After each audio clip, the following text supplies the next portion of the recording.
नमस्कार, मी अर्चना तुम्हा सगळ्यांचं पुन्हा एकदा होम कुक्समध्ये स्वागत करते.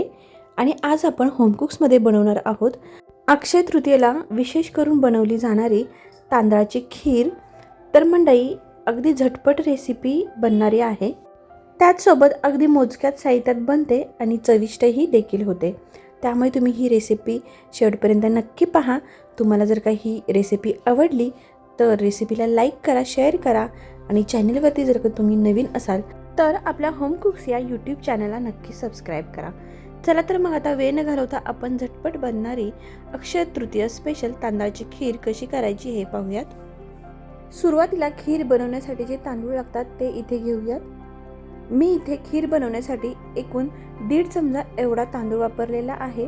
इथे मी वापरत असताना बिर्याणी राईस म्हणजे बासमती राईस वापरलेला आहे. याऐवजी तुम्ही इथे आंबे मोहोर त्याचसोबत इंद्रायणी तांदूळसुद्धा वापरू शकता.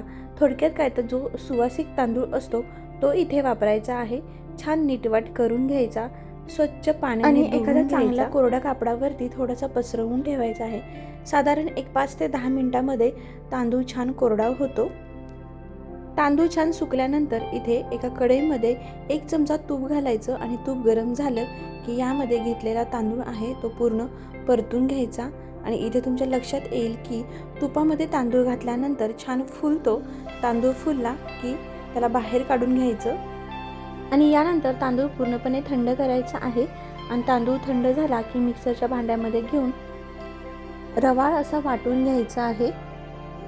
तांदूळ छान वाटून झाल्यानंतर इथे ज्या भांड्यामध्ये तांदूळ भाजून घेतलेले आहेत त्यामध्ये जे आपण दूध वापरणार आहे ते सगळं एकाच वेळेला वापरायचं आहे. मी इथे अर्धा लिटर दूध वापरते, तर मी सगळंच्या सगळं दूध या कढईमध्ये घेऊन छान खळखळून उकळी येऊ देणार आहे. लक्षात असू द्या, इथे दूध वापरत असताना फुल फॅट दूध वापरायचं आहे आणि त्याचसोबत साई असेल ती सुद्धा इथे सगळी वापरायची आहे. इथे पाहू शकता 5 मिनिटांमध्येच दुधाला छान उकळी आलेली आहे. आता या उकळी आलेल्या दुधामध्ये जो तांदळाचा रवा तयार करून ठेवलेला आहे तो सगळा घालायचा आहे. आणि यानंतर मीडियम गॅसवरती सतत हलवत हलवत आपल्याला 7 ते 8 मिनिट छान अशी ही खीर शिजू द्यायची आहे. जशी जशी ही खीर शिजायला लागते तशी ती छान दाटसर व्हायला लागते. तर मंडळी, इथे पाहू शकता की साधारण 7 ते 8 मिनिटांमध्ये दूधसुद्धा थोडंफार आटलेलं आहे आणि त्याचसोबत जे तांदळाचा रवा आपण वापरलेला आहे तो सुद्धा एकसारखा शिजला गेलेला आहे. त्यामुळे खिरीला छान असा दाटसरपणा येतो आहे. आता यावेळेस आपण इथे आवडीप्रमाणे साखर वापरायची आहे. तर इथे तुमच्या इच्छेने तुम्हाला जशी कमी किंवा जास्त गोड लागतं तसं तुम्ही इथे साखर वापरू शकता. मी इथे एकदम 4 ते 5 चमचा एवढी साखर घालणार आहे. साखर घातल्यानंतर आणखीन या खिरीला छान असा दाटसरपणा येतो. साखर घातल्यानंतर 2-3 मिनिट छान खीर खळखळून उकळल्यानंतर खीर बाजूला करून ठेवायची आहे. आता यावरती आपल्याला तुपाचा तडका द्यायचा आहे. तर पुन्हा एकदा मी यामध्ये 2 चमचा इतकं तूप घालणार आहे. तूप गरम झाल्यानंतर यामध्ये काजू आणि बदाम यामध्ये घालायचे आहेत. तुम्ही इथे तुमच्या आवडीप्रमाणे ड्रायफ्रूट वापरू शकता. आता काजू बदाम थोडेसे भाजले गेले की हा तयार झालेला तडका खिरीमध्ये घालायचा आहे.